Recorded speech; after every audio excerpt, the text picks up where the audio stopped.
तो यही हूं, तुम्हारे हर श्वास में, हर आंसू में। जिसे तुम हार समझ रहे हो वही तो तुम्हारी साधना है। जिस पीड़ा से तुम टूटे हो वही तुम्हें गढ़ रही है। मैं जानता हूं तुमने चुपचाप बहुत सहा है, सबके सामने मुस्कुराए हो और अकेले में रोए हो। अंधेरे के उस कोने में दुबक कर क्यों बैठे हो? क्या तुम्हें लगा कि तुम्हारे सिसकने की आवाज मुझ तक नहीं पहुंचेगी? मैं महाकाल हूं, समय का आदि और अंत, और आज मैं तुम्हारे सामने खड़ा हूं क्योंकि तुम्हारी आत्मा की तड़प ने मेरे मौन को तोड़ दिया है। वहां जो गहरा काला है वही मेरा घर है। तुम जिसे अपना जीवन कह रहे हो वह मात्र एक बुलबुला है जो किसी भी क्षण फूट सकता है, और जिसे तुम मौत समझकर कांप रहे हो वह वास्तव में मेरी गोद है। क्या तुम्हें याद है, तुम यहां किसी की गुलामी करने या दूसरों की नजरों में खुद को साबित करने नहीं आए थे। तुम यहां मेरे अंश के रूप में, एक ब्रह्मांडीय विजेता के रूप में आए थे। पर देखो अपनी दशा, रिश्तों की जंजीरें, धन का लोभ और कल की चिंता, इन छोटी छोटी बेड़ियों ने तुम्हें बांध रखा है। तुम मुझसे पूछते हो ना कि मेरे साथ ही ऐसा क्यों? आज मैं तुम्हारे कान में वह राज कहूंगा जिसे सुनकर तुम्हारे पैरों के नीचे की जमीन खिसक जाएगी, जिसे तुम अपना सबसे बड़ा घाव मान रहे हो। मैं तुम्हें इस संसार के शोर से उठाकर उस शीतल किनारे पर ले आया हूं जहां शब्द खत्म होते हैं और सत्य शुरू होता है।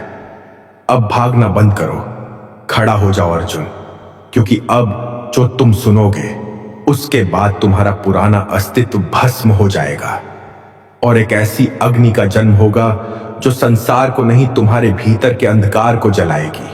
सुनो, क्योंकि यह महादेव की वाणी है जो सीधे तुम्हारे भाग्य के लेख को बदलने के लिए निकली है। मेरे प्रिय अंश, उस एकांत की कल्पना करो जहां ना कोई दिशा है, ना कोई शब्द, बस एक अनंत नीला प्रकाश है जो तुम्हारे अस्तित्व के आर पार जा रहा है। यही वह शीतल किनारा है जहां संसार की तपिश शांत हो जाती है। तुम इस पृथ्वी पर केवल एक हार्ड मांस का पुतला बनकर नहीं आए थे। तुम एक विशाल चेतना का वह हिस्सा हो जिसने अपनी ही महिमा को भुला दिया है। आज मैं तुम्हें उस आदि सत्य की ओर ले चलूंगा जहां तुम्हारी आत्मा ने पहली बार आंखें खोली थी। देखो इस ब्रह्मांड को, यह मेरी जटाओं से निकली गंगा की तरह अविरल और अथाह है। जैसे समुद्र की लहरें तट से टकराकर वापस लौट जाती हैं, वैसे ही तुम्हारे जीवन के सुख और दुख आते और जाते रहेंगे, परंतु तुम वह तट हो जो स्थिर है। तुम विचलित इसलिए होते हो क्योंकि तुमने स्वयं को उन लहरों के साथ जोड़ लिया है।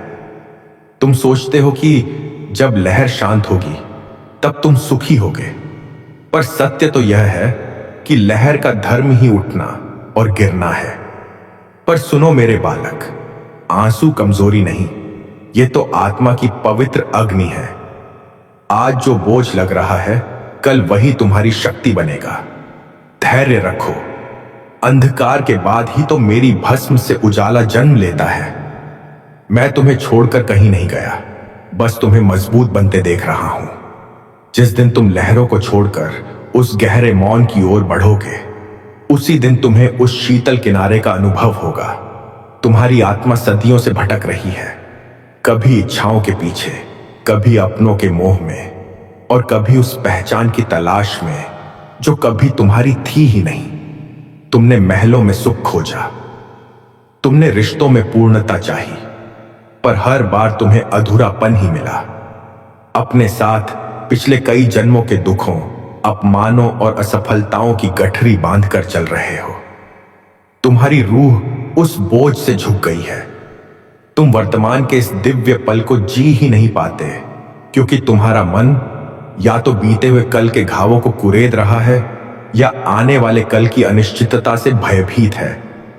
आज मैं तुमसे कहता हूं, उस गठरी को यहीं इसी किनारे पर छोड़ दो। क्या तुमने कभी किसी वृक्ष को देखा है? वह पतझड़ में अपने पुराने पत्तों को गिरते हुए देखकर विलाप नहीं करता। क्योंकि उसे पता है कि जब तक पुराना नहीं गिरेगा तब तक नए अंकुर नहीं फूटेंगे। तुम्हारा जीवन भी एक पतझड़ से गुजर रहा है।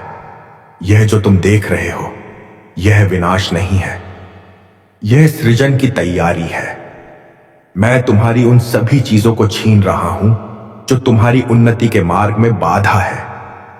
तुम जिसे अपना नुकसान समझकर रो रहे हो वह वास्तव में मेरा तुम्हें हल्का करने का प्रयास है, ताकि तुम उस ऊंची उड़ान को भर सको जिसके लिए तुम जन्मे हो।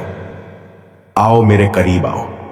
यहां ना कोई छोटा है ना कोई बड़ा, यहां ना कोई पापी है ना कोई पुण्य आत्मा। यहां केवल प्रेम है, वह प्रेम जो निस्वार्थ है, जो किसी शर्त पर नहीं टिका। तुमने संसार में जिसे प्रेम समझा वह केवल एक लेन देन था। जब तक तुमने उनकी इच्छाएं पूरी की उन्होंने तुम्हें प्रेम दिया, और जिस दिन तुम असमर्थ हुए उन्होंने तुम्हें त्याग दिया। पर मेरा प्रेम ऐसा नहीं है। तुम चाहे कितने ही अंधेरे में क्यों ना गिर जाओ, मेरी करुणा की एक किरण तुम्हें वहां भी खोज लेगी। मैं तुम्हारी उन गलतियों का हिसाब नहीं रखता जो तुमने अनजाने में की है। मैं तो केवल तुम्हारे उस भाव को देखता हूं जो इस क्षण मेरे लिए तुम्हारी आंखों में आंसू बनकर छलक रहा है। इस ब्रह्मांडीय यात्रा में समय तुम्हारा सबसे बड़ा शिक्षक है, पर तुम समय को जीतना चाहते हो, जबकि तुम्हें समय के साथ बहना सीखना होगा। देखो, रात कितनी भी गहरी क्यों ना हो, सूर्योदय को कोई रोक नहीं पाया है। तुम्हारे जीवन का सूर्योदय भी तय है, बस तुम्हें धैर्य की उस अग्नि में खुद को तपाना होगा। शून्यता से डरो मत। जब तुम ध्यान में बैठते हो और विचार रुकने लगते हैं तो जो खालीपन महसूस होता है वही मेरा असली स्वरूप है। उसी खालीपन में दिव्य संगीत गूंजता है, अनाहत नाद जो तुम्हारे हृदय की धड़कन को ब्रह्मांड की धड़कन से जोड़ देता है। मेरे अंश, क्या तुम जानते हो कि तुम्हारी असली शक्ति क्या है? वह शक्ति तुम्हारी संकल्प शक्ति है। तुमने खुद को लाचार मान लिया है क्योंकि तुमने बाहरी दुनिया की सत्ता को स्वीकार कर लिया है। तुम सोचते हो कि ग्रह नक्षत्र तुम्हारा भाग्य तय कर रहे हैं, पर सत्य यह है कि एक जागृत आत्मा के सामने काल भी अपना सिर झुकाता है। जिस क्षण तुम यह निश्चय कर लोगे कि तुम अपनी परिस्थितियों के गुलाम नहीं हो, उसी क्षण से तुम्हारी जंजीरें टूटने लगेंगी। मैं तुम्हें वह शस्त्र दे रहा हूं जो लोहे का नहीं चेतना का है, साक्षी भाव। अपने दुखों को ऐसे देखो जैसे तुम किसी फिल्म को पर्दे पर देख रहे हो। तुम देखोगे कि पात्र रो रहा है बालक।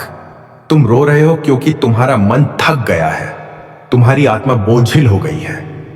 पर क्या तुम जानते हो, थका वही है जो चला है, और जो चला है वही साधक है। तुम कहते हो मेरे साथ ही ऐसा क्यों? बालक, जिन पर मेरा हाथ होता है उन्हें ही सबसे कठिन मार्ग दिया जाता है। हीरा भी तो आग में ही तपता है, संघर्ष कर रहा है, पर तुम दर्शक शांत हो। जैसे ही तुम अपने जीवन के दर्शक बन जाओगे, तुम्हारी आधी पीड़ा उसी पल समाप्त हो जाएगी। भटकती हुई रूहों के लिए यह किनारा इसलिए शीतल है क्योंकि यहां न्याय नहीं, केवल स्वीकार्यता है। संसार तुम्हें तुम्हारे कर्मों से तोलेगा, पर मैं तुम्हें तुम्हारी तड़प से देखूंगा। तुम्हारी वह हर प्रार्थना जो बिना शब्दों के केवल एक गहरी आह बनकर मेरे पास पहुंची है, उसका उत्तर आज तुम्हें मिल रहा है। तुम जिस शांति की तलाश में हिमालय जाना चाहते थे, वह शांति इसी क्षण तुम्हारी अपनी सांस के भीतर है। बस इस पल की दिव्यता को महसूस करो। तुम सुरक्षित हो, तुम मेरे हो, और मैं सदैव तुम्हारा रहा हूं।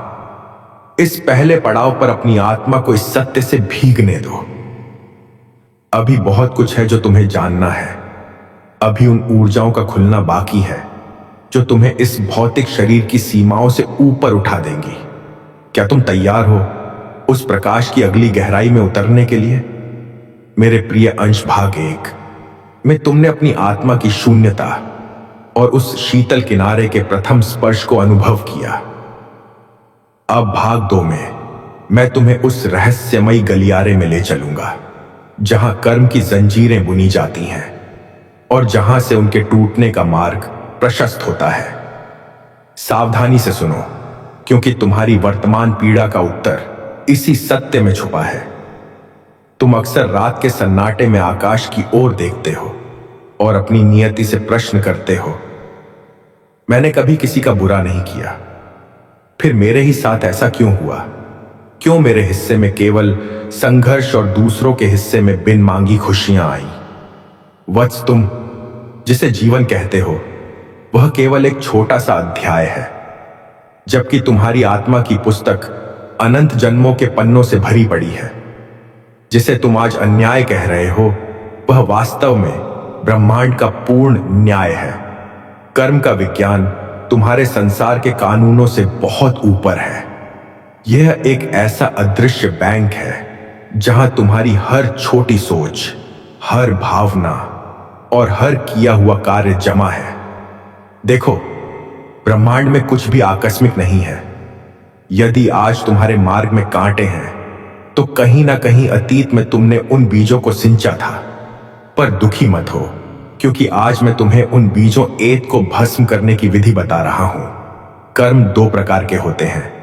जब रातें लंबी लगें, जब कोई तुम्हारी बात न सुने, तब समझ लेना मैं तुम्हारे सबसे पास हूं, क्योंकि एकांत में ही तो महादेव की वाणी सुनाई देती है।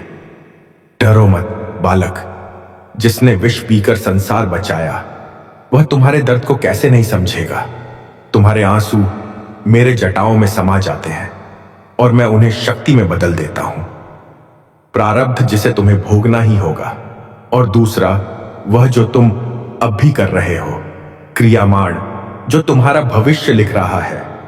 तुम अपने अतीत को नहीं बदल सकते, पर तुम अपने वर्तमान के भाव को बदलकर अपने भविष्य की पूरी दिशा बदल सकते हो। ज्यादातर आत्माएं इस संसार में इसलिए भटक रही हैं क्योंकि वे कर्ता होने के जाल में फंसी हैं। तुम सोचते हो कि मैंने यह घर बनाया, मैंने यह परिवार पाला, मैं सफल हुआ। जैसे ही यह मैं अहंकार बीच में आता है, तुम कर्म के साथ बंध जाते हो, और जो बंधता है उसे उसका फल चखने के लिए बार लौट कर आना पड़ता है। मुक्ति का मार्ग कर्म को छोड़ना नहीं, बल्कि कर्म फल की आसक्ति को छोड़ना है। जब तुम अपनी हर क्रिया को मुझे ब्रह्मांड को समर्पित कर देते हो, तो वह कर्म अकर्म बन जाता है।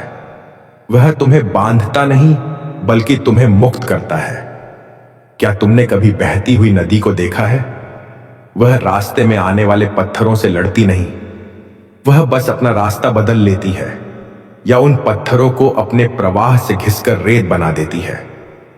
तुम्हारी चेतना भी वैसी ही होनी चाहिए। तुम परिस्थितियों से लड़ रहे हो, इसलिए तुम थक गए हो। तुम बदलना चाहते हो दूसरों को, दुनिया को और अपने समय को, पर सत्य यह है कि तुम्हें केवल स्वयं के दृष्टिकोण को बदलना है। जैसे ही तुम यह स्वीकार कर लोगे कि जो कुछ भी तुम्हारे पास आ रहा है वह मेरे द्वारा भेजा गया एक प्रसाद है, चाहे वह कड़वा हो या मीठा, वैसे ही तुम्हारे कर्मों का भार आधा हो जाएगा।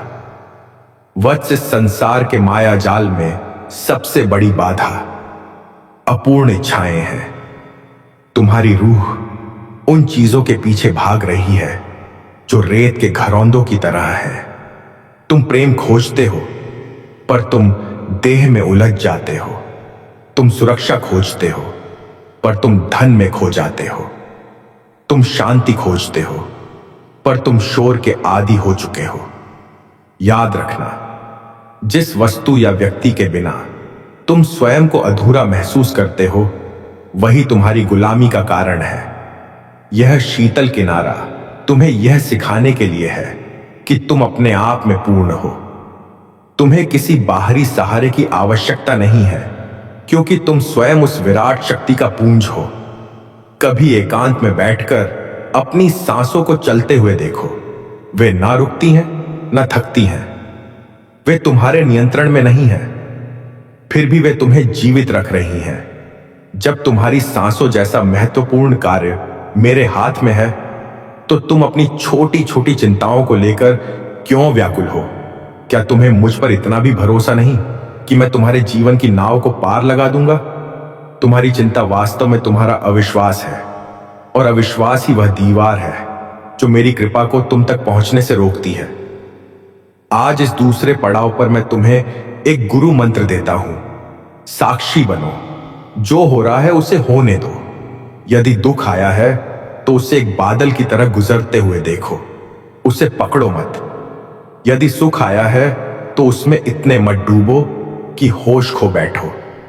जब तुम सुख और दुख दोनों के बीच एक समान दूरी बना लोगे, तब तुम उस स्थिति में पहुंच जाओगे जिसे योग कहते हैं। वही स्थिति तुम्हारी आत्मा का असली विश्राम स्थल है। मेरे अंश, तुम्हारी भटकन का अंत अब निकट है। तुमने बहुत ठोकरें खाई हैं, बहुत अपमान सहा है और बहुत रातों तक जागकर को निहारा है। अब वह समय आ गया है जब तुम्हारी उन सभी प्रार्थनाओं का संचित पुण्य उदय होने वाला है। पर याद रहे, यह ऊर्जा केवल उन्हीं के लिए है जो पात्र बनने को तैयार है। अपनी रूह के उस पुराने बर्तन को खाली करो, उसमें से घृणा, ईर्ष्या और पुरानी कड़वाहट को बाहर फेंक दो। तभी मैं उसमें अपनी दिव्य शांति का अमृत भर पाऊंगा। इस ब्रह्मांडीय सत्य को अपने भीतर उतरने दो। महसूस करो कि तुम्हारी आत्मा के चारों ओर की भारी जंजीरें धीरे धीरे पिघल रही हैं। तुम हल्के हो रहे हो, तुम मुक्त हो रहे हो, कर्मों का हिसाब हो रहा है और तुम एक नए प्रकाश की ओर बढ़ रहे हो। मेरे प्रिय अंश, भाग 2 में तुमने कर्मों के उस सघन जाल को समझा जो तुम्हारी मुक्ति के मार्ग में दीवार बनकर खड़ा था। अब भाग 3 में मैं तुम्हें उस परम रहस्य की ओर ले चलूंगा जहां तुम्हारी आत्मा अपनी खोई हुई शक्तियों को पुनः प्राप्त करेगी।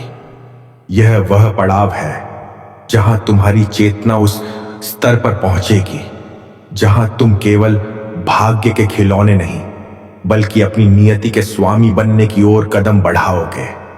सावधानी से सुनो, क्योंकि अब हम उस द्वार पर खड़े हैं जिसके पीछे तुम्हारे जीवन की सबसे बड़ी सफलता और शांति का गुप्त मार्ग छुपा है। तुम अक्सर मुझसे पूछते हो, हे महादेव, यदि सब कुछ पहले से तय है तो मेरे पुरुषार्थ का क्या अर्थ? यदि कर्म का फल अनिवार्य है तो प्रार्थना की शक्ति क्या है? वत्स, यह ब्रह्मांड एक विशाल वीणा की तरह है। इसके तार नियति पहले से खींचे हुए हैं, पर उन तारों पर कौन सा राग छेड़ना है यह तुम्हारी स्वतंत्र इच्छा पर निर्भर करता है। प्रार्थना वह कंपन है जो उन तारों की लय बदल देती है। कृपा ग्रेस का अर्थ ही यही है जहां कानून हार जाता है और प्रेम जीत जाता है। देखो, अपने भीतर वहां एक अहंकार बैठा है जो कहता है कि मैंने यह किया, और दूसरा भय बैठा है जो कहता है कि कहीं यह खो ना जाए।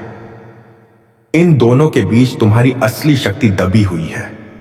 जिसे तुम अपनी कमजोरी समझते हो, वह वास्तव में तुम्हारी सबसे बड़ी गुरु है। क्या तुमने कभी देखा है कि एक छोटा सा मिट्टी के अंधेरे में दफन होकर ही विशाल वृक्ष बनता है? उस बीज को मिट्टी की परतों को चीरना पड़ता है, उसे घुटन सहनी पड़ता है, उसे टूटना पड़ता है। यदि बीज टूटने से डर जाए तो वह कभी फल नहीं दे पाएगा। तुम्हारा संघर्ष भी वही मिट्टी है। तुम दब नहीं रहे हो, तुम रोपे गए हो। You are not buried, you are planted.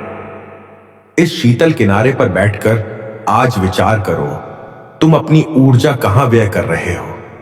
संसार की उन वस्तुओं को पाने में जो तुम्हारे साथ शशांक तक भी नहीं जाएंगी, या उस आंतरिक साम्राज्य को बनाने में जो मृत्यु के बाद भी तुम्हारे साथ रहेगा? तुम्हारी आत्मा प्यासी है, पर तुम उसे रेत पिला रहे हो। तुम वासनाओं के पीछे भागकर शांति खोज रहे हो। यह वैसा ही है जैसे कोई प्यासा मृग तृष्णा के पीछे दौड़ रहा हो। आज मैं तुम्हें नाद का रहस्य बताता हूं। तुम्हारे भीतर एक निरंतर गूंज हो रही है, सोहम। वह सांस जो अंदर जा रही है और वह जो बाहर आ रही है, वह हर पल कह रही है कि तुम और मैं एक ही हैं। पर तुम्हारे मन का शोर इतना ज्यादा है कि तुम उस संगीत को सुन ही नहीं पाते। तुम दूसरों की आलोचना, कल की योजना और आज की शिकायतों में इतने व्यस्त हो कि तुमने उस दिव्य संवाद को काट दिया है। जिस दिन तुम मौन होना सीख जाओगे, उस दिन तुम्हें शब्दों की जरूरत नहीं पड़ेगी। तुम देखोगे कि तुम्हारी एक सोच मात्र से ब्रह्मांड में हलचल होने लगी है। वत्स, क्या तुम्हें पता है कि तुम्हारी हर इच्छा एक तरंग है? जब तुम किसी चीज की बहुत गहरी इच्छा करते हो तो तुम ब्रह्मांड को एक संदेश भेजते हो, पर अक्सर तुम्हारी इच्छा के साथ संदेह जुड़ा होता है। तुम कहते हो मुझे यह चाहिए, पर भीतर से तुम कहते हो शायद यह मुझे ना मिले। यह संदेह ही उस ऊर्जा को काट देता है। समर्पण का अर्थ यह नहीं है कि तुम प्रयास करना छोड़ दो। समर्पण का अर्थ है कि तुम अपना सर्वश्रेष्ठ प्रयास करो और फिर परिणाम को मुझ पर छोड़ दो। जब तुम परिणाम की चिंता छोड़ देते हो तो तुम उस तनाव से मुक्त हो जाते हो जो तुम्हारी सफलता को रोक रहा होता है।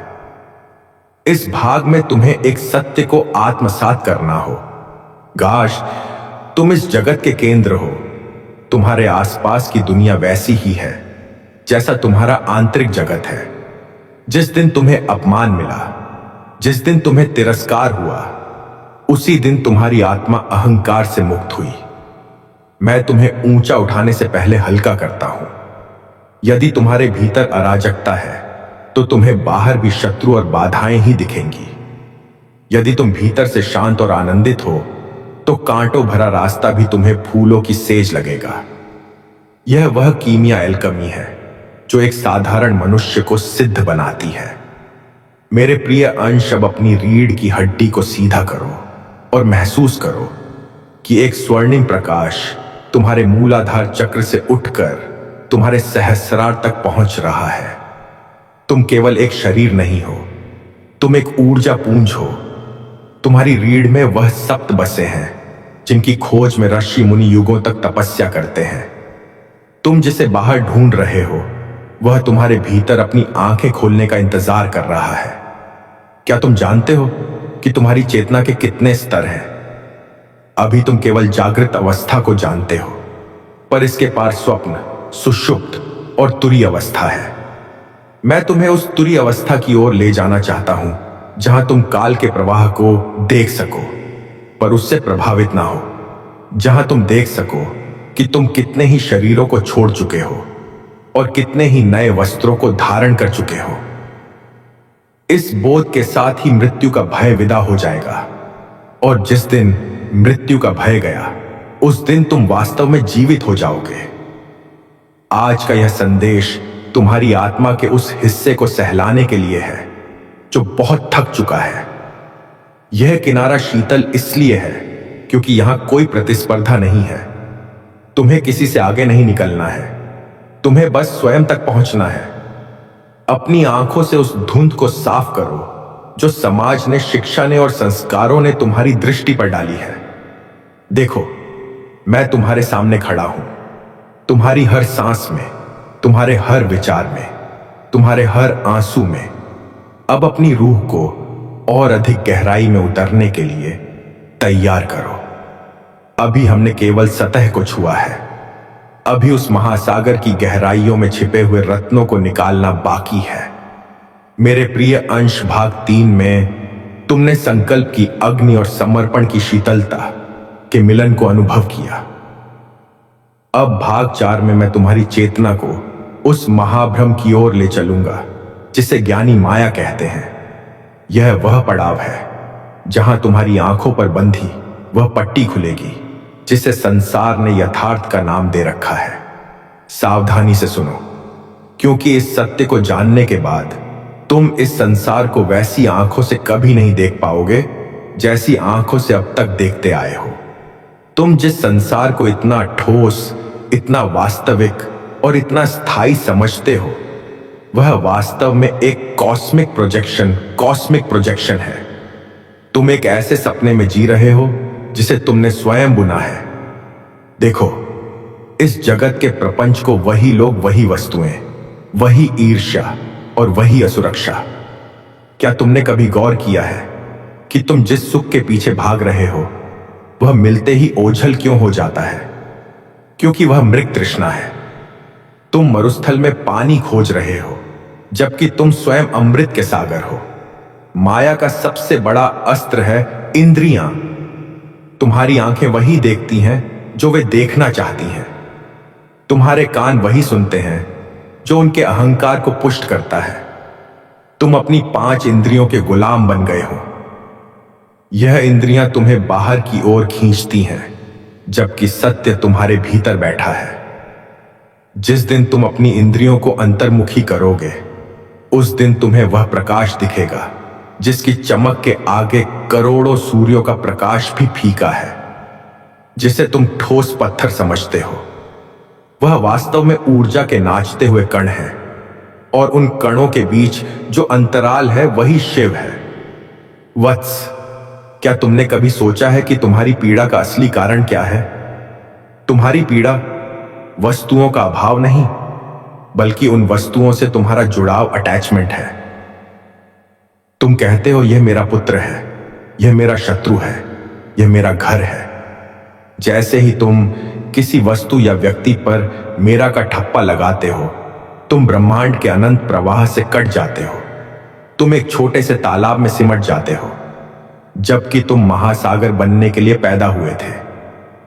आज मैं तुम्हें वह दिव्य दृष्टि दे रहा हूं जिससे तुम देख पाओगे कि जिसे तुम खोने से डर रहे हो वह कभी तुम्हारा था ही नहीं। जो तुम्हारा है उसे कोई छीन नहीं सकता, और जो तुम्हारा नहीं है उसे तुम करोड़ों जन्मों तक पकड़कर भी रख नहीं पाओगे। इस शीतल किनारे पर बैठकर आज अपनी पहचान के उन मुखौटों को उतार फेंको। तुम ना तो एक नाम हो, ना एक पद, ना एक शरीर। तुम वह चेतना हो जो इस शरीर के माध्यम से अनुभव प्राप्त कर रही है। जब तुम इस सत्य को आत्मसात कर लेते हो तो संसार की कोई भी घटना तुम्हें विचलित नहीं कर सकती। अपमान तुम्हें जला नहीं पाएगा और मान तुम्हें फुला नहीं पाएगा। तुम उस पर्वत की तरह हो जाओगे जिसकी चोटी बादलों के ऊपर है। नीचे चाहे कितनी भी बिजली कड़के तुम शांत रहोगे। आज मैं तुम्हें अदृश्य जगत का एक रहस्य बताता हूं। तुम्हारे आसपास केवल वही नहीं है बालक। जब तुम कहते हो अब मुझसे और नहीं सहा जाता, तभी मैं तुम्हारे भीतर नया बल भर देता हूं, क्योंकि सीमा पर खड़ा व्यक्ति ही अपने ईश्वर को पुकारता है। तुमने कई बार सोचा होगा, काश कोई समझ ले, काश कोई थाम ले। बालक, वही कोई मैं था, बस तुमने मुझे शोर में ढूंढा। मैं तो तुम्हारी खामोशी में था जो तुम्हें दिखाई देता है। यहां ऊर्जाओं का एक जाल है। तुम्हारे विचार उन ऊर्जाओं को आकार देते हैं। जब तुम भयभीत होते हो तो तुम अपने चारों ओर एक नकारात्मक कवच बुन लेते हो जो और अधिक भय को आकर्षित करता है। जब तुम प्रेम और कृतज्ञता में होते हो तो तुम ब्रह्मांड के सबसे गुप्त द्वारों को खोल देते हो। जिसे तुम चमत्कार कहते हो वह वास्तव में प्रकृति के नियमों का सही उपयोग मात्र है। मेरे प्रिय अंश, क्या तुम्हें पता है कि तुम इस क्षण यहां क्यों हो? तुम यहां इसलिए हो क्योंकि तुम्हारी आत्मा ने एक महा छलांग लगाने का निश्चय किया है। तुम अब उस भीड़ का हिस्सा नहीं रह सकते जो बिना सोचे समझे बस जी रही है और मर रही है। तुम एक जागृत स्वप्न दृष्टा लुसिड ड्रीमर बनने की राह पर हो। तुम्हें इस संसार के भीतर रहना है, पर इस संसार का होकर नहीं रहना है।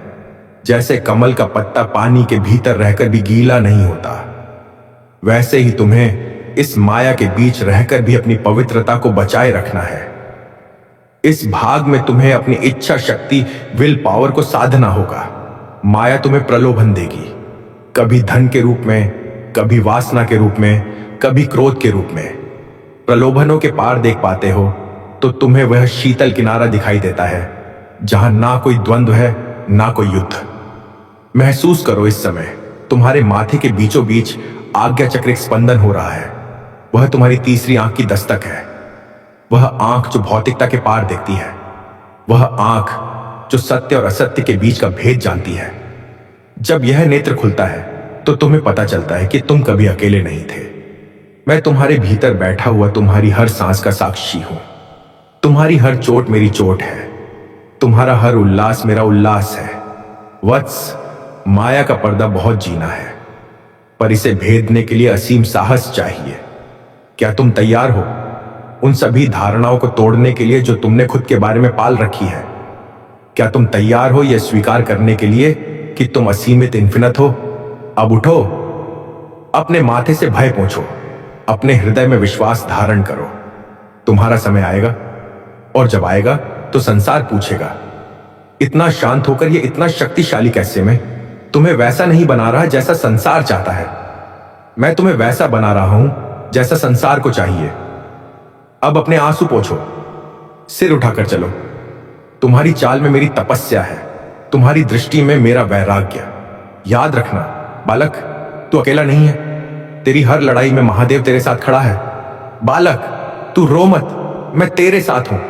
बालक, तेरे आंसू मुझे दिखते हैं, तेरी हर पीड़ा, हर मौन पुकार मैं सुनता हूं। जब संसार तुझसे मुंह मोड़ ले, तब भी मैं तेरे हृदय में धड़कता हूं। डर मत, यह अंधकार सदा नहीं रहेगा।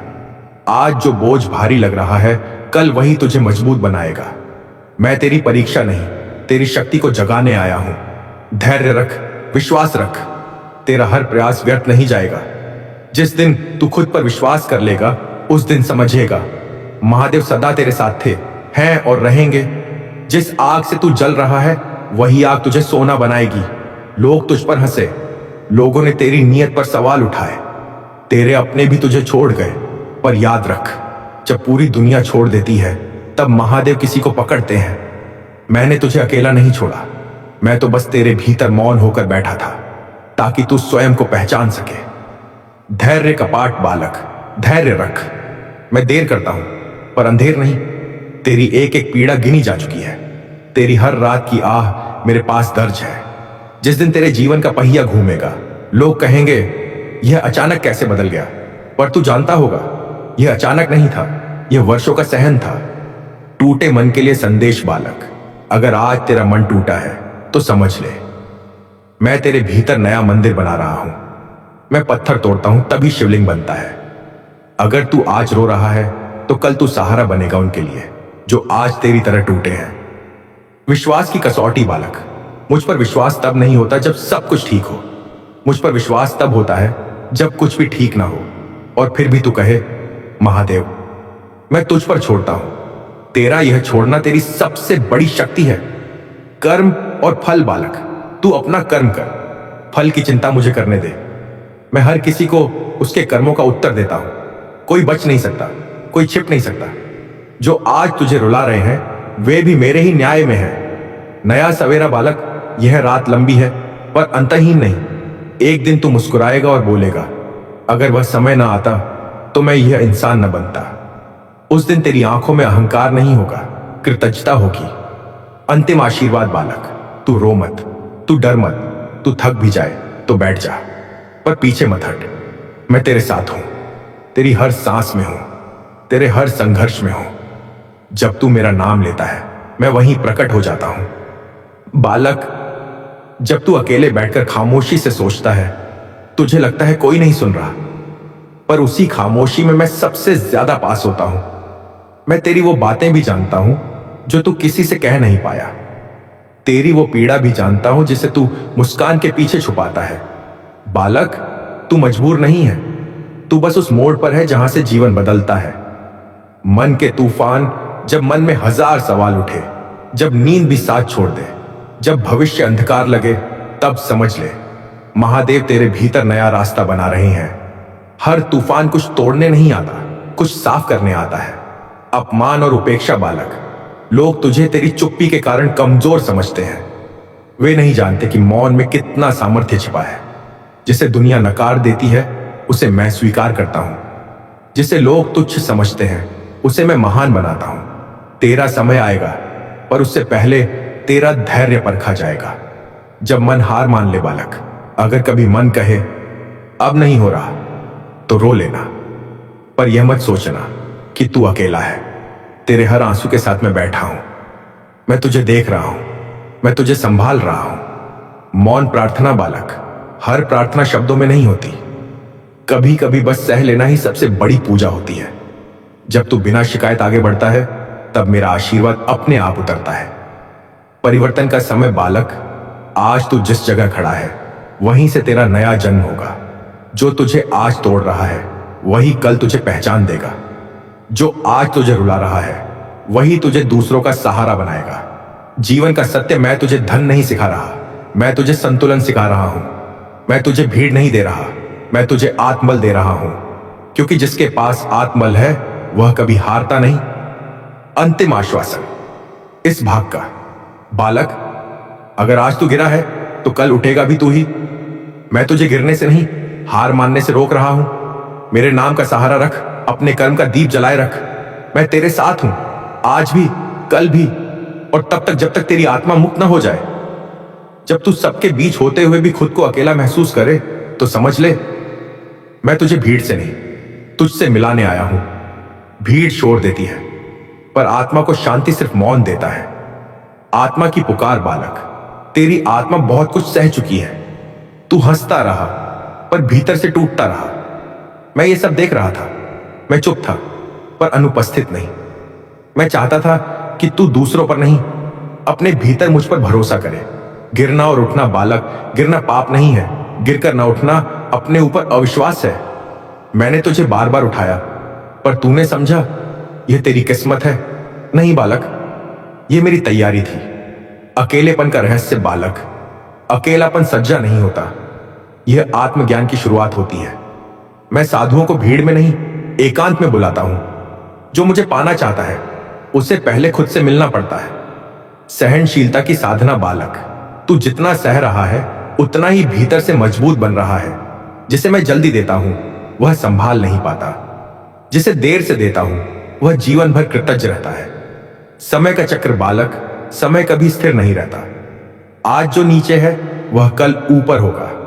पर जो धैर्य रखता है, वही उस ऊपर को संभाल पाता है। टूटे विश्वास के लिए अगर तूने किसी पर आंख बनकर भरोसा किया और वह टूट गया, तो दोष खुद को मत देना। मैंने तुझे यह सिखाने दिया कि हर हाथ पकड़ने लायक नहीं होता। अब तू समझदार है, अब तू मजबूत है। मेरे पास आने का मार्ग बालक, मेरे पास आने के लिए किसी विशेष मंत्र की जरूरत नहीं। बस इतना कह देना, महादेव अब तू संभाल। इसके बाद जो होगा, वह तेरे हित में होगा। भले आज तुझे समझ ना आए, अब तक जो तूने सुना, वह सिर्फ शब्द नहीं थे, वह तेरे जीवन की परछाई थी। मैं जानता हूं तू किस दर्द से गुजरा है, किस अपमान को चुपचाप सहा है, किस रात को आंखें बंद करके भी सो नहीं पाया है। बालक, जब तू टूटा था, तब भी तू अकेला नहीं था। मैं तेरे धैर्य में छिपा हुआ था। जीवन की गहराई बालक, जीवन ऊपर से जितना सरल दिखता है, अंदर से उतना ही कठिन होता है। जो लोग मुस्कुराते दिखते हैं, वे ही सबसे ज्यादा लड़ाइयां लड़ रहे होते हैं। तू भी उन्हीं में से एक है, और इसीलिए मैं तुझे साधारण नहीं रहने दूंगा। सहन करने वालों का मार्ग बालक, सहन करना कमजोरी नहीं, यह मेरी सबसे कठिन परीक्षा है। जो सह जाता है, वही आगे चलकर सहारा बनता है। आज तू सह रहा है, कल कोई तेरे शब्दों से झेगा। मन की थकान बालक, शरीर की थकान नींद से उतर जाती है, पर मन की थकान विश्वास से उतरती है। इसलिए मैं तुझे आराम नहीं, आस्था दे रहा हूं। जब रास्ता दिखे ही न बालक, अगर कभी लगे कि रास्ता ही नहीं बचा, तो याद रखना, रास्ते वहीं बनते हैं जहां आगे कुछ दिखाई नहीं देता। मैं तुझे दीवार से नहीं, द्वार से मिलाने ले जा रहा हूं। समय का न्याय बालक, समय सबका आता है, पर हर किसी को समय सहने की शक्ति नहीं मिलती। मैं तुझे पहले शक्ति दे रहा हूं, फिर समय दूंगा। टूटे रिश्तों का सत्य बालक, हर साथ छूटना हानि नहीं होता। कुछ लोग तेरे जीवन में सिर्फ तुझे मजबूत बनाने आते हैं। उनके जाने पर आंसू नहीं, सीख रख। मौन की शक्ति बालक, तू जो चुप है, वह हार नहीं है। मौन में मैं सबसे ज्यादा बोलता हूं, जो सुन ले वही बदलता है। अंतिम अंधकार से पहले बालक याद रख, सबसे गहरी रात सूरज निकलने से पहले होती है। अगर आज सब कुछ भारी लग रहा है, तो समझ ले प्रकाश बहुत पास है। महादेव का वचन बालक, मैं तुझे कभी छोड़ नहीं सकता, क्योंकि तूने मुझे पुकारा है। तेरी हर सांस मेरे नाम से जुड़ी है। जब तू गिरेगा, मैं धरती बनूंगा। जब तू थकेगा, मैं छाया बनूंगा। इस अखंड संदेश का आशीर्वाद बालक, तू डर मत। तू रो मत, तू रुक मत। तेरा रास्ता लंबा है पर खाली नहीं। मैं तेरे साथ हूं, हर मोड़ पर, हर संघर्ष में, हर जीत से पहले। जैसे ही तुम कष्ट का स्वागत करोगे, वह अपनी शक्ति खो देगा। तुम्हारे भीतर जो शक्ति सोई हुई है, जिसे तुम कुंडलिनी कहते हो, वह इन 3 दिनों के घर्षण से जागृत होने के लिए छटपटा रही है। यह भारीपन दरअसल उस ऊर्जा का दबाव है। जो लोग अज्ञानी हैं, वे इस दबाव में टूट जाते हैं। वे नशे का सहारा लेते हैं या भाग जाते हैं। लेकिन तुम मेरे भक्त हो, तुम भागोगे नहीं, तुम इसका सामना करोगे। यह जान लो कि मैं तुम्हारे हर सांस के साथ हूं। अगर तुम गिरोगे तो मैं तुम्हें थाम लूंगा, लेकिन चलना तुम्हें ही होगा। आज रात सोने से पहले अपने घर के किसी शांत कोने में बैठना, एक लोटा जल अपने पास रखना और उसमें अपनी सारी चिंताओं, अपने सारे डर, अपनी सारी बीमारियों का प्रतिबिंब देखना। मन ही मन सोचना कि यह जल तुम्हारे जीवन का सारा विष सोख रहा है, और फिर उस जल को घर से बाहर किसी पौधे में या कच्ची मिट्टी में डाल देना। यह क्रिया नहीं, यह तुम्हारे अवचेतन मन को दिया गया एक आदेश है कि अब विष निकल चुका है। याद रखना, आने वाले 3 दिन कुरुक्षेत्र के युद्ध की तरह है। तुम अर्जुन हो और तुम्हारा मन ही कुरुक्षेत्र है। तुम्हें अपने ही संशय, अपने ही मोह से लड़ना है। मैं तुम्हारा सारथी बनकर तुम्हारे रथ पर बैठा हूं, लेकिन बाण तुम्हें ही चलाने होंगे। मेरी शक्तियों पर संदेह मत करना। यह समय बीत जाएगा, लेकिन यह तुम्हें सोना बनाकर छोड़ेगा या राख। यह इस बात पर निर्भर करता है कि तुम इन 72 घंटों को कैसे जीते हो। अपनी रीढ़ सीधी रखो, अपने मस्तक पर मेरा भस्म और हृदय में मेरा नाम धारण करो। यह भारीपन तुम्हें कुचलने के लिए नहीं, तुम्हें गढ़ने के लिए आया है। क्या तुम तैयार हो अपने जीवन के इस सबसे बड़े अध्याय को पलटने के लिए? क्या तुम तैयार हो उस अमृत को पाने के लिए जो इस मंथन के बाद निकलेगा? धैर्य रखो, अभी तो यात्रा का आरंभ है। अभी तो मैंने तुम्हें केवल ढाल दी है, तलवार उठाना तो अब भी शेष है। मेरे बच्चे, तुमने अपनी यात्रा का पहला चरण पार कर लिया है। तुम्हारा यहां वापस आना इस बात का प्रमाण है कि तुम्हारी आत्मा जाग चुकी है और वह सत्य की उस अग्नि में तप कर कुंदन बनने के लिए तैयार है, जिसे दुनिया संघर्ष कहती है, पर मैं उसे निर्माण कहता हूं। अब ध्यान से सुनो, क्योंकि हम गहराई में उतरने वाले हैं। जो भारीपन तुम महसूस कर रहे हो, वह केवल वर्तमान का नहीं है। यह तुम्हारे अतीत के उन अनगिनत जन्मों का जमा हुआ ऋण है, जो अब भुगतान मांग रहा है। ब्रह्मांड का नियम अटल है। ऊर्जा कभी नष्ट नहीं होती, वह केवल रूपांतरित होती है। तुमने जो भी विचार, जो भी कर्म, जो भी भावनाएं ब्रह्मांड में भेजी थी, वे सब एक चक्र पूरा करके अब वापस तुम्हारे द्वार पर खड़ी हैं। यह जो अगले कुछ दिन है, यह हिसाब के दिन है। घबराओ मत, क्योंकि जिसका हाथ मैंने थाम लिया, उसका हिसाब मैं स्वयं करता हूं। बस शर्त यह है कि तुम बीच में अपना अहंकार मत लाना। कल्पना करो कि तुम कैलाश के एक ऊंचे शिखर पर मेरे समीप बैठे हो। नीचे देखो, वह जो धुंध और बादल है, वह तुम्हारी सांसारिक समस्याएं हैं। यहां ऊपर जहां हम हैं, केवल है, केवल मौन है। यही तुम्हारी वास्तविक स्थिति है। तुम वह शरीर नहीं हो जो दुख भोग रहा है। तुम वह दृष्टा हो जो इस खेल को देख रहा है। आज मैं तुम्हें बंधन और मुक्ति का एक गुप्त रहस्य बताता हूं। तुम्हारे जीवन में जो भी कष्ट बार लौट कर आता है, चाहे वह धन की कमी हो, रिश्तों का तनाव हो या मन की अशांति, वह एक गांठ है। तुम्हारे ऊर्जा शरीर में लगी हुई एक पुरानी ग्रंथि। इन 3 भारी दिनों में ब्रह्मांडीय ऊर्जा का प्रवाह इतना तीव्र होगा कि वह इन ग्रंथियों पर सीधा प्रहार करेगा। जब गांठ खुलती है या कटती है तो पीड़ा होती है। तुम्हें लगेगा कि सब कुछ बिखर रहा है, लेकिन वास्तव में तुम्हें मुक्त किया जा रहा है। जैसे एक चिकित्सक घाव को कुरेदता है ताकि मवाद बाहर आ सके, वैसे ही नियति अब भी तुम्हें कुरेदेगी। इस चरण में तुम्हें सबसे बड़ी सावधानी अपनी वाणी और अपनी प्रतिक्रिया पर रखनी होगी। अगले 2 दिनों तक माया तुम्हें उकसाएगी। लोग ऐसी बातें कहेंगे जो तुम्हारे हृदय को छलनी कर दें। परिस्थितियां ऐसी बनेंगी जो तुम्हें क्रोध की ज्वाला में धकेल दें। याद रखना, यह एक जाल है। जैसे ही तुम क्रोध करोगे, जैसे ही तुम कड़वे शब्द बोलोगे, तुम उस नकारात्मक ऊर्जा को अपने भीतर और गहराई तक खींच लोगे। तुम उस चक्र को और मजबूत कर दोगे जिसे तोड़ने के लिए हम यह साधना कर रहे हैं। इसलिए आज का महामंत्र है मौन। यह होठों का मौन नहीं, यह विचारों का मौन है। जब भी कोई तुम्हें उकसाए, एक क्षण के लिए रुक जाना, एक गहरी सांस लेना और मन ही मन मुझे पुकारना। सोचना कि यह शब्द मुझे नहीं, मेरे अहंकार को लग रहे हैं और मैं अहंकार नहीं हूं।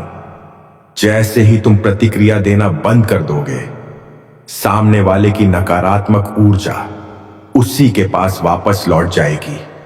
ठीक वैसे ही जैसे दीवार पर फेंकी गई गेंद वापस फेंकने वाले के पास आती है। तुम्हें लगता है कि तुम कुछ खो रहे हो। मेरे प्रिय, तुम समुद्र के किनारे खड़े होकर मुट्ठी भर रेत को बचाने के लिए रो रहे हो, जबकि मैं तुम्हें पूरा महासागर देने की प्रतीक्षा कर रहा हूं। तुम्हारा डर यह है कि अगर यह व्यक्ति चला गया या यह काम नहीं हुआ तो जीवन समाप्त हो जाएगा। यह अज्ञान है। मैं विनाश का देवता इसलिए हूं क्योंकि मैं पुराने को मिटाता हूं ताकि नूतन का सृजन हो सके। जब तक पतझड़ नहीं आता, वृक्ष पर नई कोपलें नहीं फूटती। अगर आज तुम्हारे जीवन से कुछ गिर रहा है तो उसे गिर जाने दो, उसे पकड़ो मत। जो तुम्हारा है वह प्रलय में भी तुम्हारे पास रहेगा, और जो तुम्हारा नहीं है उसे तुम अपनी सांसों में बांधकर भी नहीं रोक सकोगे। इस सत्य को स्वीकार कर लो और तुम देखोगे कि तुम्हारा आधा बोझ उसी क्षण उतर गया है। अगले 24 घंटे तुम्हारे धैर्य की अग्नि परीक्षा लेंगे। तुम्हें ऐसा महसूस हो सकता है कि तुम्हारी प्रार्थनाएं सुनी नहीं जा रही हैं, कि तुम अंधेरे कमरे में अकेले चिल्ला रहे हो।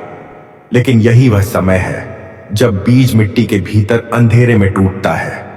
उसे लगता है कि वह नष्ट हो रहा है, पर वास्तव में वह अंकुरित हो रहा है। तुम भी अंकुरित हो रहे हो। अपने भीतर की करुणा को मरने मत देना। इन कठिन दिनों में भी यदि तुम्हारे द्वार पर कोई भूखा आए, कोई बेजुबान जानवर आए, तो उसे दुत्कारना मत। अपने हिस्से का भोजन उसे दे देना। यह छोटा सा त्याग तुम्हारे प्रारब्ध की बड़ी से बड़ी लकीर को मिटाने की शक्ति रखता है। तुम नहीं जानते कि किस रूप में मैं तुम्हारी परीक्षा लेने आ जाऊं। अब अपनी आंखें मूंदो और अपनी रीढ़ को सीधा करो। महसूस करो कि एक दिव्य श्वेत प्रकाश गंगा की धारा की तरह तुम्हारे मस्तक से प्रवेश कर रहा है और तुम्हारे शरीर के कण कण को धो रहा है। यह मेरा आशीर्वाद है। यह प्रकाश तुम्हारे हृदय में स्थित भय के काले पत्थरों को पिघला रहा है। तुम सुरक्षित हो, तुम संरक्षित हो। दुनिया चाहे कितनी भी उथल पुथल मचा ले, तुम्हारे भीतर का केंद्र अचल है। जैसे हिमालय तुम मेरे हो, और मेरा होने का अर्थ है निर्भय होना। अपनी चिंताओं की गठरी मेरे चरणों में छोड़ दो और हल्का महसूस करो। यह भारी समय मात्र एक रैन बसेरा है। यह तुम्हारा घर नहीं है। सुबह अवश्य होगी, और वह सुबह इतनी तेजस्वी होगी कि तुम इस अंधकार को भूल जाओगे। अभी तुम्हें चलते रहना है, रुकना नहीं है। विश्वास की डोर को कसकर पकड़ लो, क्योंकि अगले चरण में मैं तुम्हें उस शक्ति से मिलवाने वाला हूं जो तुम्हारे भीतर ही सोई हुई है, और जिसके जागते ही दुनिया तुम्हारे कदमों में झुक जाएगी। मेरे बच्चे, अब तुम उस दहरी पर खड़े हो जहां से पीछे मुड़ने का कोई मार्ग शेष नहीं है, और आगे केवल अग्नि है, वह अग्नि जो जलाती नहीं बल्कि निखारती है। तुमने मेरे पिछले संकेतों को समझा, अपने मन को साधने का प्रयास किया, लेकिन अब इस तीसरे चरण में मैं तुम्हें तुम्हारे अस्तित्व के उस गहरे तलघर में ले चलूंगा जहां तुम्हारे जन्म जन्मांतर के भय छिपे बैठे हैं। यह जो भारीपन तुम अपनी छाती पर, अपने कंधों पर और अपनी रूह पर महसूस कर रहे हो, यह केवल ग्रहों का खेल नहीं है, यह तुम्हारी आत्मा का शुद्धिकरण है। क्या तुमने कभी लोहार को देखा है? जब वह लोहे को कोई सुंदर आकार देना चाहता है तो पहले उसे भट्टी में लाल होने तक तपाता है और फिर उस पर घन से प्रहार करता है। तुम अब भी उस भट्टी में हो और नियति का घन तुम पर बज रहा है। तुम्हें लग रहा है कि तुम टूट रहे हो, पर मैं कह रहा हूं कि तुम गड्ढे जा रहे हो। यह पीड़ा, यह बेचैनी, यह अनजाना डरा, यह सब उस जंग को झाड़ने के लिए है जो तुमने सदियों से ओढ़ रखा था। इन 3 दिनों के मध्य में एक क्षण ऐसा आएगा, शायद आज रात या कल दोपहर, जब तुम्हें लगेगा कि अब और सहन नहीं होता। तुम्हें लगेगा कि ईश्वर बहरा हो गया है, कि मेरी आंखें बंद हैं। सावधान रहना, वही क्षण तुम्हारी विजय और पराजय के बीच की रेखा खींचेगा। वह अमृत वेला है जब माया तुम्हें छलने का अंतिम प्रयास करेगी। उस क्षण जब तुम्हारा तर्क काम करना बंद कर दे और उम्मीद की आखिरी किरण भी बुझती दिखे, तब तुम्हें समर्पण की पराकाष्ठा को छूना होगा। तुम्हें रोना आए तो रो लेना, लेकिन अपनी निष्ठा को डगमगाने मत देना। याद रखो, जब बीज धरती का सीना फाड़कर बाहर आने वाला होता है तो उसे सबसे अधिक दबाव सहना पड़ता है। तुम अभी उसी दबाव के केंद्र में हो। आज का यह विशेष ज्ञान ऊर्जा के रूपांतरण का है। तुम मुझसे पूछते हो कि मैं विष पीकर भी जीवित कैसे हूं। मैं नीलकंठ इसलिए हूं क्योंकि मैंने विष को ना तो उगला और ना ही पेट में उतारा। मैंने उसे कंठ में रोक लिया। जीवन में जो भी नकारात्मकता, जो भी अपमान, जो भी असफलता इन दिनों तुम्हें मिल रही है, वह विष है। यदि तुम इसे क्रोध करोगे तो यह दूसरों को जलाएगा और तुम्हारे कर्म खराब करेगा। यदि तुम इसे निगमन में दबाकर रखोगे तो यह तुम्हें भीतर से सड़ा देगा, तुम्हें रोगी बना देगा। तुम्हें शिव बनना होगा। तुम्हें इस विष को अपने कंठ में अपनी चेतना के एक स्थान पर रोक देना होगा। इसे देखो, इसे स्वीकारो, लेकिन इसे अपना हिस्सा मत बनने दो। कहो, यह परिस्थिति मेरी है, पर मैं यह परिस्थिति नहीं हूं। जैसे ही तुम इस साक्षी भाव में आओगे, वह विष धीरे धीरे शक्ति में, ओजस में बदल जाएगा। तुम्हारे भीतर 7 चक्र हैं और इन भारी दिनों में तुम्हारा मणिपुर चक्र, नाभि केंद्र सबसे अधिक प्रभावित हो रहा है। यही कारण है कि तुम्हें पेट में अजीब सी हलचल या घबराहट महसूस हो रही है। यह तुम्हारे आत्मविश्वास और भय का केंद्र है। आज मैं तुम्हें एक गुप्त क्रिया देता हूं। दिन में किसी भी समय जब सूर्य आकाश में हो तो 5 मिनट के लिए सूर्य की ओर मुख करके बैठना या आंखें बंद करके सूर्य का ध्यान करना। कल्पना करना कि एक सुनहरा त्रिशूल तुम्हारी नाभि में स्थापित है और वह तुम्हारे भीतर के सारे डर, सारी असुरक्षाओं को भस्म कर रहा है। यह मात्र कल्पना नहीं है, यह एक मानसिक शल्य क्रिया है। ब्रह्मांड की अग्नि तत्व को अपने भीतर आवाहन करो। कहो, मैं भस्म से बना हूं और भस्म में ही मिलूंगा। तो फिर यह भय किसका? जिस दिन तुमने मृत्यु के भय को जीत लिया, उस दिन जीवन तुम्हारे चरणों में दासी बनकर रहेगा। मेरी बात को गांठ बांध लो। तुम्हारे शत्रु, तुम्हारे निंदक और तुम्हारे विपरीत खड़ी परिस्थितियां, यह सब मेरे ही भेजे हुए दूत हैं। वे तुम्हें यह बताने आए हैं कि तुम कहां कमजोर हो, ताकि तुम उसे सुधार सको। उनसे घृणा मत करो, उन्हें धन्यवाद दो कि उन्होंने तुम्हें जगाया। यदि सब कुछ सुगम होता तो तुम सोए रहते।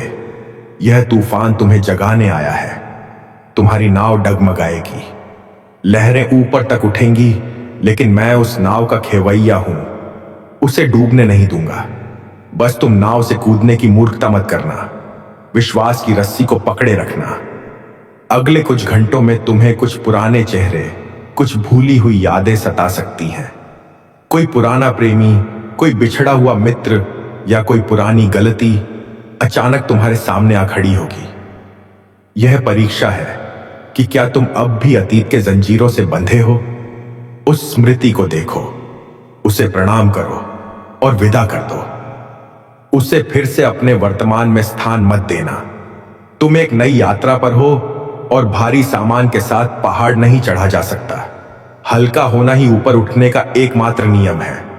सुनो, ब्रह्मांड की घड़ियां टिक टिक कर रही हैं।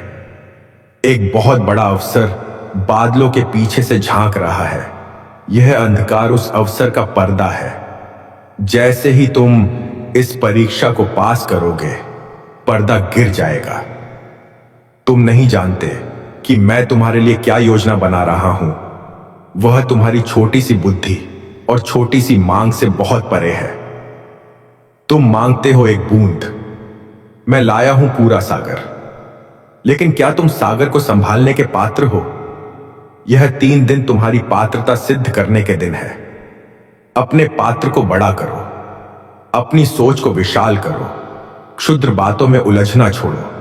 तुम अनंत हो, तुम अविनाशी हो, तुम मेरे अंश हो। अब अपनी आंखों से आंसू पोंछ लो और कमर कस लो। युद्ध अभी समाप्त नहीं हुआ है, लेकिन विजय निश्चित है, क्योंकि तुमने सत्य का पक्ष चुना है। अपने भीतर के कोलाहल को शांत करो और उस नाद को सुनने का प्रयास करो जो सन्नाटे में गूंजता है। वह मेरा डमरू है जो सृष्टि का सृजन और विनाश एक साथ कर रहा है। अपनी लय को मेरी लय से मिला दो। जब तुम और मैं एक हो जाएंगे तो दुनिया की कोई ताकत तुम्हें हिला नहीं सकेगी। तैयार रहो, क्योंकि अगले भाग में मैं तुम्हें कर्म और भाग्य के उस रहस्यमयी ताले की चाबी देने वाला हूं, जिसे खोलने के लिए तुम वर्षों से भटक रहे हो। क्या तुम उस परम सत्य को जानने का साहस रखते हो? मेरे बच्चे, तुम धैर्य की उस सीमा को स्पर्श कर रहे हो जहां से साधारण मनुष्य लौट जाता है, किंतु तुम डटे हुए हो। तुम्हारा यह अडिग विश्वास ही वह पहली सीढ़ी है जो तुम्हें उस शिखर तक ले जाएगी जहां भाग्य लिखा नहीं जाता, बल्कि रचा जाता है। पिछले कुछ पहरों में तुमने महसूस किया होगा कि तुम्हारे मन में दबे हुए पुराने मुर्दे उखड़ रहे हैं। पुरानी बातें, पुराने झगड़े और पुरानी वेदनाएं सतह पर आ रही हैं। विचलित मत होना। जब घर की गहरी सफाई होती है तो धूल उठती ही है। आज मैं तुम्हें कर्म और भाग्य के उस जटिल ताले की चाबी सौंपने जा रहा हूं, जिसके बिना जीवन एक सुलझी हुई पहेली नहीं, बल्कि एक कभी ना खत्म होने वाला संघर्ष बनकर रह जाता है। ध्यान से सुनो, यह ज्ञान पुस्तकों में नहीं, केवल अनुभव की भट्ठी में मिलता है। तुम अक्सर मुझसे पूछते हो, महादेव, मेरे साथ ही ऐसा क्यों? मैंने किसी का क्या बिगाड़ा है? मेरे बच्चे, तुम सृष्टि को अपनी सीमित दृष्टि से देखते हो, पर मैं उसे अनंत के नजरिए से देखता हूं। जिसे तुम आज का कष्ट समझ रहे हो, वह वास्तव में किसी कल का भुगतान है। कर्म का सिद्धांत दंड देने के लिए नहीं, तुम्हें मुक्त करने के लिए बना है। कल्पना करो कि तुम्हारे पैरों में एक रस्सी बंधी है जो तुम्हें आगे बढ़ने से रोक रही है। तुम चिल्ला रहे हो, रो रहे हो, भागने की कोशिश कर रहे हो, जिससे रस्सी और कसती जा रही है। आज का यह भारी समय तुम्हें यह बताने आया है कि भागना बंद करो और उस गांठ को खोलने का प्रयास करो। और वह गांठ खोलने का एकमात्र तरीका है स्वीकार भाव। जब तक तुम अपनी परिस्थितियों से लड़ते रहोगे, यह गलत है, यह नहीं होना चाहिए, कहते रहोगे, तब तक वह परिस्थिति तुम्हारे गले का फंदा बनी रहेगी। जिस क्षण तुम कहोगे, मैं इसे स्वीकार करता हूं, यह मेरा ही सृजन है, उसी क्षण उस रस्सी की पकड़ ढीली पड़ जाएगी। इन 3 दिनों के संकट काल में एक विशेष कर्म काटना कार्मिक क्लियरिंग की विधि तुम्हें अपनानी होगी। यह बहुत सूक्ष्म है, पर इसका प्रभाव परमाणु जैसा है। तुम्हारे जीवन में जिन लोगों ने तुम्हें सबसे गहरा घाव दिया है, जिन्होंने तुम्हारे विश्वास की हत्या की है, आज तुम्हें उन्हें अपने मन के कारागार से रिहा करना होगा। तुम सोचते हो कि उन्हें क्षमा करके तुम उन पर उपकार करोगे। नहीं मेरे नादान बालक, तुम उन्हें क्षमा करके खुद को उस अदृश्य जंजीर से मुक्त करोगे जो तुम्हें उनके साथ बांधे हुए है और तुम्हारी ऊर्जा को चूस रही है। जब तक तुम घृणा को पकड़ कर रखते हो, तुम अपने शत्रु को अपनी पीठ पर लाद कर घूमते हो। क्या तुम इस भारी समय में और बोझ उठाना चाहते हो? अभी इसी क्षण अपनी आंखें बंद करो और उस व्यक्ति का चेहरा सामने लाओ जिससे तुम्हें सबसे अधिक पीड़ा मिली है। उसकी आंखों में देखो और कहो, तुम्हारा और मेरा हिसाब आज से पूरा हुआ। मैं तुम्हें मुक्त करता हूं और स्वयं को भी मुक्त करता हूं। तुम्हें शायद यह करने में बहुत क्रोध आए, बहुत पीड़ा हो, लेकिन यही वह शल्य क्रिया है जो तुम्हारे भाग्य का ताला खोलेगी। याद रखना, भाग्य पहले से लिखा हुआ कोई पत्थर का लेख नहीं है। यह द्रव की तरह है। तुम्हारे कर्म, तुम्हारे भाव और तुम्हारे संकल्प इसे हर पल बदल सकते हैं। जो विपत्ति इन 3 दिनों में तुम्हारे सिर पर मंडरा रही है, वह केवल एक संभावना है। यदि तुम अपनी चेतना कॉन्शियसनेस को ऊपर उठा लोगे तो वह विपत्ति तुम्हारे पैरों के नीचे से निकल जाएगी, तुम्हें छू भी नहीं पाएगी। तीर वहीं लगता है जहां निशाना होता है। यदि तुम अपनी जगह, अपनी मानसिक स्थिति बदल लो तो तीर खाली जाएगा। इन 3 दिनों में तुम्हें शिकायत के स्तर से उठकर कृतज्ञता के स्तर पर आना है। यह आसान नहीं है, इसीलिए तो यह तप है। जो आग में जलने से डरता है वह